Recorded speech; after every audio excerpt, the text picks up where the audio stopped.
ખબરોમાં બન્યા રહેવા માટે બેલ આઇકોન દબાવો અને એબીપી અસ્મિતાને સબસ્ક્રાઇબ કરો. દિવાળીના તહેવાર પર સુરક્ષિત રહેવા માટે અમદાવાદમાં લોકો મોટી સંખ્યામાં ટેસ્ટ કરાવી રહ્યા છે. વહેલી સવારથી જ અમદાવાદના અલગ અલગ કોવિડ કેર ટેસ્ટ સેન્ટર પર લોકોની લાઇન જોવા મળી રહી છે.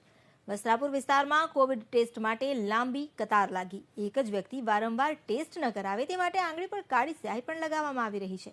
જોકે એક ડોમમાં ભીડ વધતા 2 ટીમ સેમ્પલિંગના કામ માટે કાર્યરત થઈ છે. શિયાળાની ઋતુ અને દિવાળીના તહેવાર પહેલા અમદાવાદ શહેર માટે માઠા સમાચાર છે અને તે છે અમદાવાદ શહેરમાં કોરોનાના કેસ સતત વધી રહ્યા છે. અલબત્ત ડોમની સંખ્યા ઘટાડવામાં આવી શકે છે તે પ્રકારની ચર્ચા અત્યારે કરવામાં આવી રહી છે, પરંતુ તેની પહેલા વસ્ત્રાપુર તળાવ ખાતે જે ઊભું કરવામાં આવેલ ડોમ છે ત્યાં આગળ વહેલી સવારથી જે લોકો છે તેની લાઈનો અત્યારે જોવા મળી રહી છે. અમદાવાદ મહાનગરપાલિકાએ ગઈકાલે એક પ્રેસ વિજ્ઞપ્તિ બહાર પાડી હતી અને જેમાં સ્પષ્ટ જણાવવામાં આવ્યું હતું કે અમદાવાદ શહેરમાં જે ખાનગી હોસ્પિટલો સાથે કરાર કરવામાં આવે છે તે પૈકી અત્યારે 335 જેટલા બેડ છે તે ખાલી છે. અલબત્ત સમગ્ર શહેરમાં અમદાવાદ મહાનગરપાલિકાના 3852 બેડ કોવિડના દર્દીઓ માટે કાર્યરત રાખવામાં આવ્યા છે. સ્થિતિ એ સર્જાતી હતી કે જે લોકો હતા તે સેફ રહેવા માટે સમયાંતરે પોતાના જે ટેસ્ટ છે તે કરાવતા હતા અને જેના ભાગરૂપે થઈને અમદાવાદ મહાનગરપાલિકાએ એક નવી સિસ્ટમ ચાલુ કરી છે.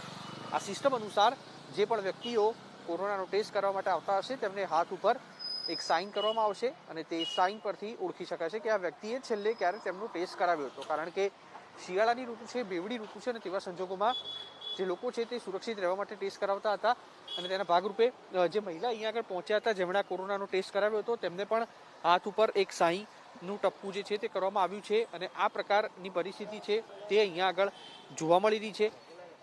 અમદાવાદ શહેરમાં હજી પણ પ્રી કોવિડ અને દિવાળી પછી એટલે કે પોસ્ટ કોવિડ છે તેનો કેસ સતત વધતા જશે, કારણ કે દિવાળીમાં જે રીતે લોકો બહાર નીકળી રહ્યા છે અને તેને જોતા અત્યારે અમદાવાદ મહાનગરપાલિકાનું જે તંત્ર છે તેની રજાઓ પણ અત્યારે રદ કરવામાં આવી છે અને તેની સાથે દિવાળી દરમિયાન પણ માત્ર ઇમરજન્સી કિસ્સાઓમાં જે આરોગ્ય અધિકારીઓ છે તેઓની રજા યથાવત રાખવામાં આવશે.